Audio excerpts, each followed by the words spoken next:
Here I have a beautiful tomahawk steak. Different companies have different measurements to call a steak a tomahawk. For me, in order for a steak to be called a tomahawk, the bone must be at least 7 inches long, and anything between 2 inches and 7 inches is a long bone-in ribeye. You have to remember, you are paying for the bone, and if you ask me if bone adds any flavor to it, absolutely not. However, it does make a beautiful steak. So here's my recommendation. If you are making a steak for you to eat it, forget the bone. You don't need to make it pretty. You just need to make it delicious. And in order to do that, you are looking for intramuscular fat. That's these little white spots there are throughout the meat. As it's cooking, that will render and make it amazing. The bone is just for show. And if I'm cooking to impress, the tomahawk is the most beautiful steak of them all. If you want to keep a beautiful presentation, it is important to tie it. If you don't, the ribeye cap will separate from the steak. Since this is a Wagyu Marbling Score 3, it is super tender, and the fat almost melts on contact. It doesn't need to be too tight, you just want to make sure it doesn't come off during the searing process. When you have a wonderful high-grade steak like this, you want to taste the meat. Keeping the seasoning simple is extremely important. So with that being said, I added salt, freshly ground black pepper, and garlic powder. To go along with our surf and turf, I'm also going to be making an awesome little side dish. They are easy to make and packed with flavor. They're little golden crispy fried onions that just taste amazing. And here's how to make them. Start by chopping up white sweet onions. I don't like mine too thick, but if you do, that's totally okay. The most important thing is to keep them all the same size. If you don't, they will not cook evenly, and you want every bite to be perfect. To make them flavorful, we must season our flour. So I started by adding smoked paprika, a good amount of garlic powder, freshly ground black pepper, and salt. Remember, as always, exact amount and ingredients always on the description down below. Once everything was mixed and combined together, my seasoned flour is done. The first step in making crispy onions is to boil some water. I like to quickly throw them in for 10 to 15 seconds. That does two things. Remove some of the bitterness, and it also makes it crispier. Then you want to give them some time to completely cool down. If you have the time, also consider throwing them in a nice bath once they have been boiled. That will make it even extra crispier. After throwing them in a bowl, I added cold milk. You can also use buttermilk. Stir them around and make sure everyone is coated. Now you really want to let it rest in your refrigerator for at least 1 hour. This will really help with the flavor. Once that's done, the next step is pretty straightforward. You just gotta throw them in your seasoned flour and bread them. You want to do it in batches. Try to avoid the big lumps. The perfect tool for the job is using these kitchen tweezers. Lay them out in the tray and they'll be ready to be deep fried, which I'll be doing it shortly until I get a nice golden brown color at 375 degrees Fahrenheit. To go along with our steak, I'm going to be making some flavor-packed shrimp, and they are super easy to make. And here's how. This is about 2 pounds of shrimp. Whenever you're purchasing it, try to get it already cleaned. And when I say clean, here's what I mean. They're out of their shell, completely deveined, and no head.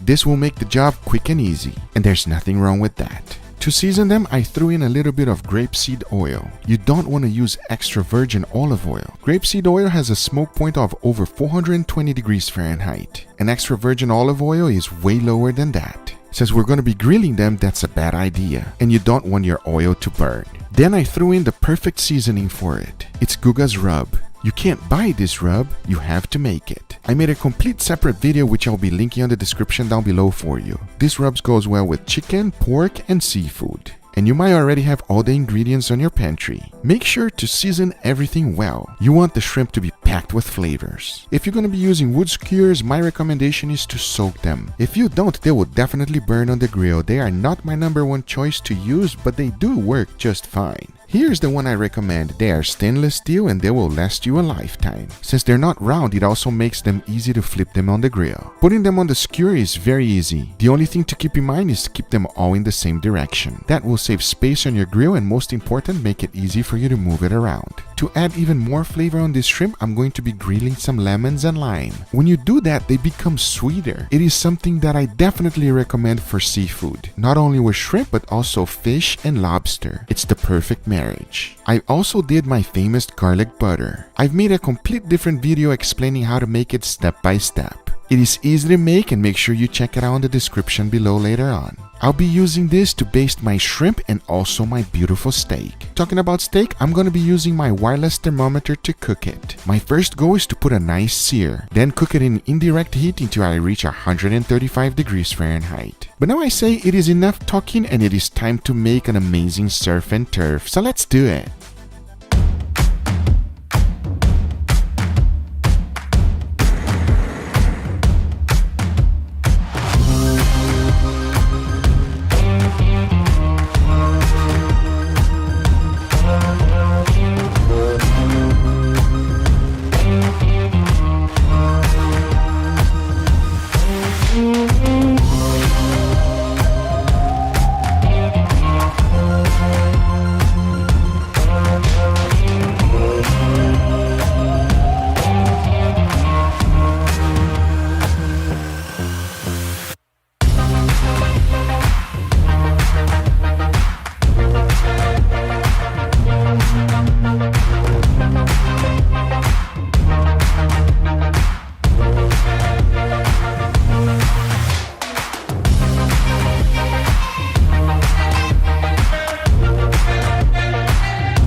All right, Angel, what do you think about this beauty? Now I know why you took so long.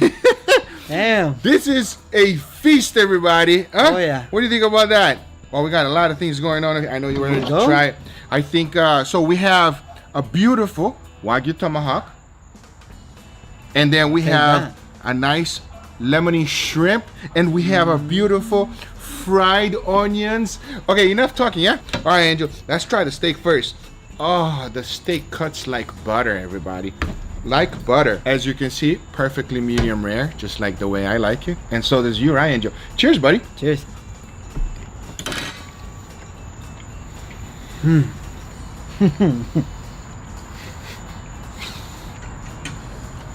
Wagyu Tomahawk Marbling scored number 3, everybody. If you never experienced it, you have to try it, everybody. I'm telling you, you will thank me later. If you've ever been to heaven and came back to earth and then went back to heaven again, then that is exactly what this tomahawk tastes like, yeah? I have to agree with you.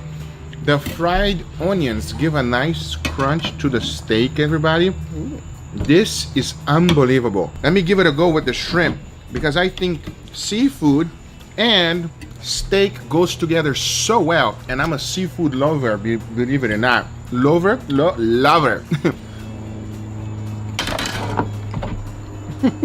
Angel is not a big shrimp guy, right, Angel? I'm not a big shrimp guy at all. Angel, a little bit of the shrimp, a little bit of the Wagyu tomahawk, and combine it. Look at me.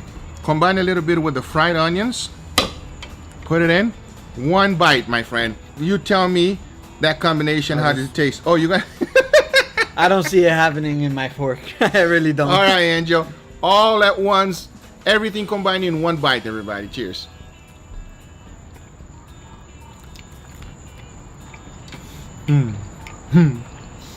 Just a moment of silence. Well, if I'm gonna be honest, Yes. I like it. It's good. You have to always be honest. If you like it, you like it. If you hate it, you hate it. I don't know. Maybe it's because there's some Wagyu involved in that combination.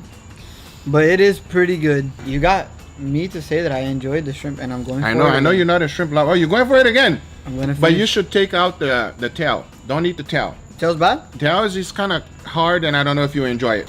Just like when we made the lobster, you're not a big lobster guy either, but you enjoyed it when you combine everything together. Uh-huh. It's like a perfect combination.